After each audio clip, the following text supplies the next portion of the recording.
Assalamualaikum warahmatullahi wabarakatuh. Nami kula Sirina Aulia. NIM kalih 30106 sekawan-sekawan kalih 3 saking kelas kalih 2023 C.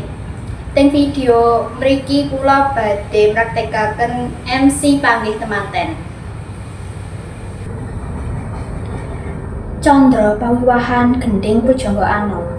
Suhrep data apitono. Hanenggih pundi to papan padunungan ingkang kinarya hanyindakaken pahargyan ri kalenggahan mangke. Hanenggih punika dedunung ing dalemipun Bapak Edi, Desa Bendukatan Kidul, Kutapati. Sinten to ingkang jinejer Hamengku Gati kepareng ngawontenaken pahargyan ri kalenggahan punika? Hanenggih punika to Bapak Eko sekalian Ibu Mul ing kalenggahan semangke.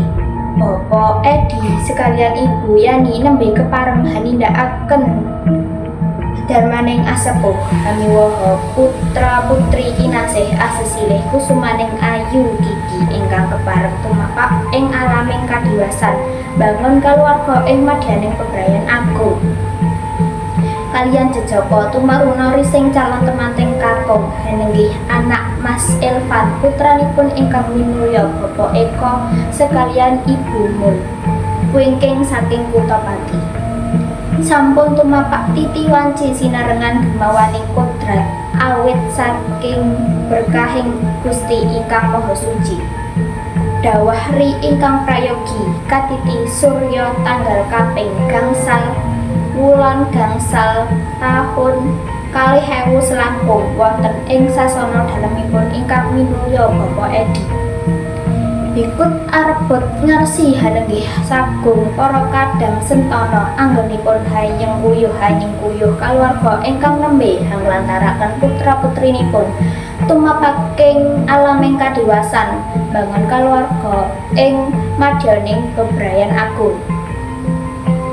Wau talah ing katanah wau taratap krambat sampung winangun jinangkepan dalah reo cening sesakaran ingkang edipeni wonten ing sangajengipun sasana pahargyan wonten wangun kang edipeni hanenggih punika to wujudipun gapura rinengga kawis tinggal agung hangreng guyung rinengga ing sakehing taneman lan tetuwuhan. Sedaya kala wau Hamengku Werdi hanenggih werdi panyuwunanipun ingkang Hamengku Gati dumateng ngarsanipun Gusti Allah ingkang Maha Suci. Rep sidem permanem datan ana sabawane walang salisik. Ron-ronan datan ebah samirana datan lumampah. Ingkang kapiyarsa hamung swantenipun pradangga ingkang hangayut hanyut binareng ocehing kukila ing madyaning wit waringin pating carangkling embal gadya lir madya raga teka haming bumi asrining swasana pahargyan. Wau talah ing kanata wau ingkang wonten gapura rinengga janur kuning melengkung jinangkepan dening tetuwuhan ingkang tinata edipeni tinunggulan dening tetuwuhan waringin pradopa minangka tetungguling tetuwuhan sedaya kala wau Hamengku Werdi panyuwunanipun ingkang Hamengku Gati dumateng ngarsanipun Gusti Allah ingkang Maha Suci. Pisang raja sapasang pinasang ing kanan lan kering Hamengku Werdi panyuwunanipun Rama lan Ibu wonten ing ngarsa Gusti ingkang Maha Suci.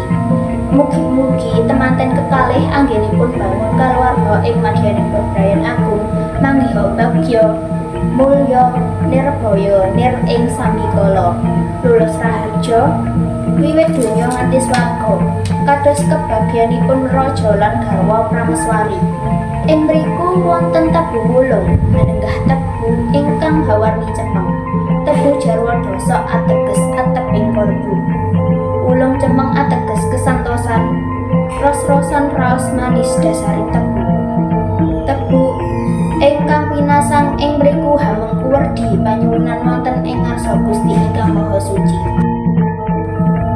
Mugi-mugi temanten kekalih anggenipun bangun kaluwarga ing madyaning bebrayan agung tansah linambaran raos sing manah piyambak-piyambak datan karana menapa-menapa.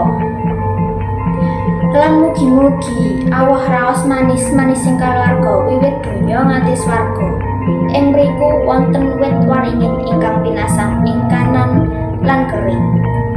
Hamengku werdi panyuwunan ing ngarsanipun Gusti ingkang Maha Suci. Mugi-mugi temanten kekalih anggenipun bangun keluarga ing medyaning bebrayan agung saged dados pangayomaning putra wayah kaluwarga syukur badhe hangayomi masyarakat ing sakanan keringipun. Wonten mriku ugi wonten alang-alang minangka pralambaning panyuwunan wonten ing ngarsanipun Gusti ingkang Maha Suci. Mugi-mugi temanten kekalih anggenipun bangun keluarga ing madyaning bebrayan agung boten wonten alangan satunggal punapa. Mugi pinaringan gangsar lancar nirbaya nir ing sabikala wiwit purwamadya ngantos wasana. Wonten mriku ugi wonten ron kaluwih ingkang pinasang ing kanan lan kering panyuwunan wonten ing ngarsanipun Gusti ingkang Maha Suci. Mugi-mugi temanten kekalih anggenipun bangun keluarga ing madyaning bebrayan agung tansah pinaringan sandang lan boga ingkang kaluwih-luwih satemah boten kirang satunggal punapa. Wau talah ing katnata wau sampun tumepak titi winanji anggenipun kagungan kersa ingkang hamengkugati kadherekaken sagung para kaluwarga sampun tumata ing papan dunungipun sowang-sowang nindakaken wajib miturut tata cara ingkang sampun rinancang. Sagung para kaluwarga saking tebih saking celak sedaya samya hanyengkuyung dherekaken ingkang hamengkugati para sesepuh para pinisepuh sedaya sesarengan hanya nyuwun wonten ing ngarsanipun Gusti ingkang Maha Suci. Mugi-mugi ingkang hamengkugati anggenipun nindakaken darmaning asepuh hamiwaha putra-putrinipun tumepaking alaming kadiwasan pinaringan gangsar lancar nirbaya nir ing sambikala awit saking berkahing Gusti Allah ingkang Maha Suci.